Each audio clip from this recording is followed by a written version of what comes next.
est-ce qu'on peut rendre son cheval courageux? Eh bien, je vais vous faire une réponse de Normand. Peut-être ben que oui, peut-être ben que non. Pourquoi? Parce que euh, la devise des chevaux, c'est courage, fuyons. Les chevaux sont des animaux de fuite, en fait. Et il ne faut pas voir la fuite comme un manque de courage. La fuite fait partie de leur fonctionnement. C'est-à-dire que quand ils rencontrent quelque chose de différent d'habitude, ils ont besoin de le juger. Ils ont besoin de savoir si c'est dangereux, si c'est neutre, sans intérêt, ou si ça peut être positif. Donc ils ont besoin de classer ça. Donc tant qu'ils sont dans des choses connues, il n'y a pas de problème. Quand ils sont dans des choses inconnues, eh bien, ils vont commencer par s'en éloigner, par s'écarter, par fuir. C'est la première étape. Tant qu'ils n'ont pas pu juger si c'était dangereux ou pas, ils vont fuir. Ensuite, une fois qu'ils ont fui, ils vont se retourner et ils vont regarder ce qui leur fait peur pour voir si c'était dangereux ou pas. Et en fonction de ça, ils vont prendre une décision de le classer dans une des 3 catégories que je viens de vous donner dans leur mémoire. Donc en fait, pour nous, c'est de la peur, c'est du manque de courage. Pour eux, c'est pas du tout ça. Pour eux, c'est leur fonctionnement normal. Alors nous, notre rôle, en tant que cavalier, il est de changer un petit peu les choses si possible. C'est-à-dire que un cheval qui est curieux n'est pas un cheval peureux. Donc notre idée de le rendre courageux, il faut déjà commencer par le rendre curieux. Parce que la curiosité est l'inverse de la peur et chez les chevaux. Et donc, si on arrive à remplacer la fuite par la curiosité, eh bien, on a gagné. C'est sûr que ça va bien se passer. Donc ça, c'est déjà la première clé hyper essentielle que je vous donne là, c'est de laisser votre cheval juger ce qui lui fait peur en fait. Laissez-lui être curieux, laissez-le être curieux, laissez-lui juger ça. Et une fois que votre cheval il va avoir jugé, et il prendra, vous pourrez lui indiquer, lui montrer que c'est pas dangereux, que ça craint rien, etc. Mais il faut lui laisser un temps. Il faut remplacer ce réflexe de fuite par un réflexe de curiosité. Voilà. C'est ça notre travail. Et c'est ça qu'on peut faire. Donc ça, c'est une première piste. Il y en a plein d'autres, mais c'est une première piste très importante. Une autre piste, eh bien, c'est que les chevaux sont des animaux d'habitude, en fait, des animaux de routine, en fait. C'est-à-dire que si vous transformez quelque chose en routine, vous n'aurez pas de problème de peur, puisque le cheval connaîtra les choses. Ça sera une routine pour lui. Donc, si vous avez l'habitude de sortir en extérieur, ça devient une routine. Si vous sortez jamais en extérieur, c'est pas une routine. Donc, à ce moment-là, votre cheval risque d'avoir peur quand il sort. C'est normal. Donc, plus vous faites de routine, et plus ce qu'on peut appeler aussi la désensibilisation en équitation éthologique, c'est ni plus ni moins que des routines, une forme de routine, c'est-à-dire qu'on habitue le cheval à plein de choses, c'est vraiment de l'habitude. Parce qu'une fois que le cheval est habitué, il fait plus de cas des choses. C'est passé dans sa mémoire à long terme, c'est passé comme quelque chose de pas dangereux, et donc à ce moment-là, c'est acquis.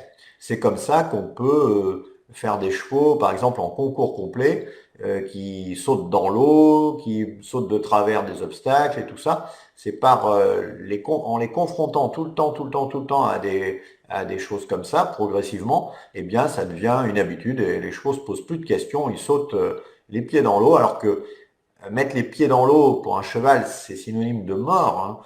Hein. Les chevaux, s'ils ont plus de pieds, ils ne survivent pas.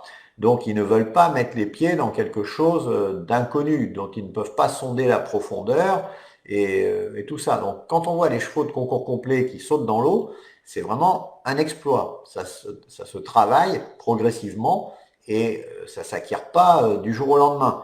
Il faut que le cheval soit éduqué à ça par une désensibilisation progressive, une évolution progressive. Donc on peut s'inspirer de ça pour rendre le cheval courageux, puisque les chevaux de complet sont généralement des chevaux qui ont été rendus courageux. Ce n'était pas forcément à la base des chevaux courageux, mais le travail qu'ils ont eu les a rendus courageux. Ils ont travaillé des petites choses et progressivement, de plus en plus jusqu'à... alors je parle de l'eau parce que c'est pour les chevaux c'est toujours très difficile l'eau, mais les obstacles fixes c'est pas mal non plus, hein, ou les contrebas, les contre-hauts, tout ça. Sur un complet, il y a beaucoup de difficultés. Donc, l'éducation des chevaux permet d'arriver à ça. Donc, il n'y a pas de raison que si les cavaliers de complet, ils y arrivent, il n'y a aucune raison que nous, on n'y arrive pas. C'est pas, voilà. Il suffit d'appliquer les méthodes comme eux, ils font, en fait. Et puis, on aura un cheval courageux. Donc, oui, c'est possible de rendre le cheval courageux de cette façon-là. Il y a autre chose, il y a deux autres points qui sont importants. Le premier, c'est au niveau physique. Les chevaux qui ont peur de tout, eh bien, ils ont sûrement des problèmes de vue, tout simplement. Hein. S'ils ont peur, c'est qu'ils voient pas bien. Et du coup, la première chose à faire, c'est leur débloquer les premières cervicales, les cervicales de la nuque, étirer la nuque pour que il n'ait pas de trouble de la vision. Donc ça, c'est la première chose que je fais quand ma jument Palanza, qui a 19 ans, qui a peur de rien, qui connaît tout maintenant, parce que c'était pas le cas quand elle était jeune, eh bien, chaque fois que je la monte et que je vois qu'elle fait un écart tous les 10 mètres, je me dis, hop, il y a un problème. Donc je descends, je lui étire la nuque, et ensuite, je remonte. Et ensuite, je suis tranquille, elle est plus calme. Et pourquoi? Parce que je libère des endorphines en étirant la nuque, c'est un centre nerveux très important, et puis s'il y a des maux de tête ou des troubles de la vision, ben, ça aide à les faire passer. Donc ça peut être une piste aussi, des chevaux qui s'effrayent de tout, ils peuvent avoir ce problème-là. Et puis le dernier point que peut avoir un cheval qui est émotif comme ça, bien sûr, j'en ai déjà parlé, mais c'est vraiment essentiel. C'est le point principal, c'est l'alimentation. C'est-à-dire que si l'alimentation est trop énergétique, à ce moment-là, le cheval, il a besoin de libérer son adrénaline et il va faire n'importe quelle bêtise possible et imaginable pour libérer son adrénaline parce que c'est vital pour lui. Donc, si on ne veut pas que le cheval fasse ça, il faut faire en sorte qu'il n'ait pas d'adrénaline. Donc, deux solutions. Soit faire en sorte que sa nourriture soit pauvre en énergie, et à ce moment-là, il ne fabrique pas d'adrénaline. Soit, si on ne peut pas faire en sorte que la nourriture soit pauvre en énergie, à ce moment-là, il faut lui évacuer cette adrénaline. Donc, il faut s'amuser à lui faire peur, il faut faire des exercices qui lui font peur, il faut le sortir de sa zone de confort très, très fréquemment jusqu'à ce qu'il ait brûlé toute l'adrénaline qu'il a en trop. Et une fois que l'adrénaline est brûlée, on aura un cheval sympa. Mais s'il a beaucoup d'adrénaline à brûler, c'est qu'il a eu trop d'énergie dans son alimentation. C'est vraiment les chevaux, pour les chevaux, l'alimentation, c'est ce qui les hypnotise, hein, leur alimentation. C'est vraiment, il y a un lien total entre l'alimentation et les réactions du cheval et l'attitude du cheval. C'est vraiment corrélé. Si une alimentation est très pauvre en énergie, le cheval va être calme et sympa. Si l'alimentation est riche en énergie, des fois on en a besoin pour les compétitions, tout ça, mais il faut s'attendre à ce que le cheval il soit compliqué. Moi, quand je faisais de la compétition, j'étais tout content d'avoir des chevaux nourris avec des granulés de grande marque très, très riches en énergie. J'avais pas compris que c'est ce qui me créait des problèmes sur les paddocks de compétition, où j'avais des chevaux qui étaient totalement infernales.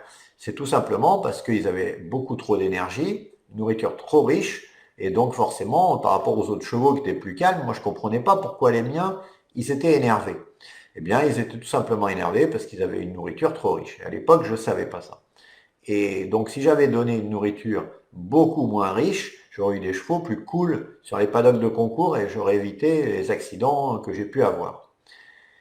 Voilà. Donc là, je pense que je vous ai dit les points principaux pour avoir un cheval qui soit courageux.